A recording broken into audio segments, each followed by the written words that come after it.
ভাগ্যে থাকলে ঠেকায় কে? আসলে এটা সত্য কথা যে আপনার যদি ভাগ্যে থাকে কেউ সেটাকে কেড়ে নিতে পারবে না। আসসালামু আলাইকুম। কেমন আছেন সবাই? এই তো আলহামদুলিল্লাহ ভালো আছি।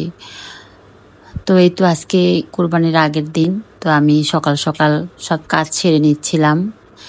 বিকালে গরু দেখতে যাব। গতকাল রাতে আপনাদের ভাইয়া গরু নিয়ে আসছে। তো আর সকালবেলা যাব, তো যাওয়া হয়নি। তো ভাবলাম যে কাজবাজ সেরে রান্না-টান্না সেরে তারপরে যাই। আর ভাগ্য নিয়ে যে কথাটা বললাম, আসলে এবার আমাদের কোরবানি দেওয়ার সেরকম কোনো প্ল্যান ছিল না।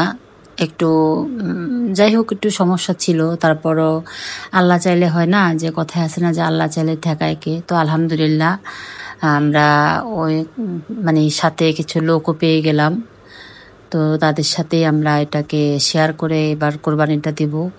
অবশ্য আগেরবারও আমরা শেয়ার করেই কোরবানি দিয়েছিলাম।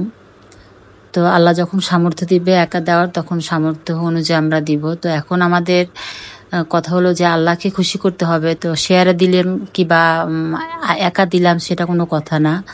আল্লাহ খুশি হলেই সবচেয়ে বড় খুশি।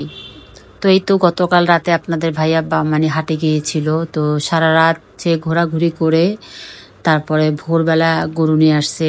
দেখেন গরুটা কত সুন্দর, একদম একেবারে পছন্দ অনুযায়ী আল্লাহ মিলিয়ে দিয়েছে।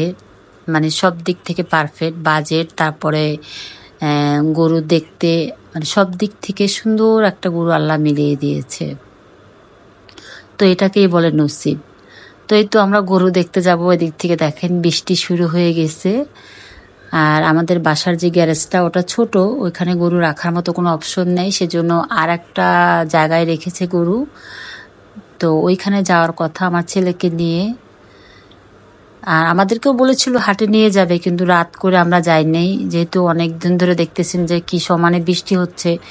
বাচ্চা কাচ্চা নিয়ে গেলে বৃষ্টি হলে সমস্যা।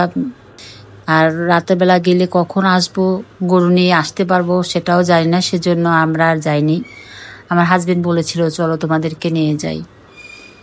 তো এই তো ভাবলাম যে তাহলে বৃষ্টিটা থামুক, আমরা খাওয়া দাওয়াটা সেরে নেই, তারপরে বিকেলে গরু দেখতে যাব।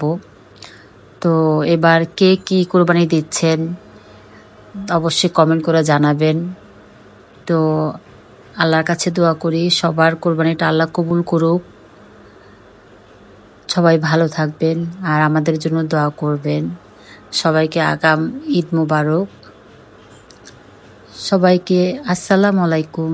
আল্লাহ হাফেজ।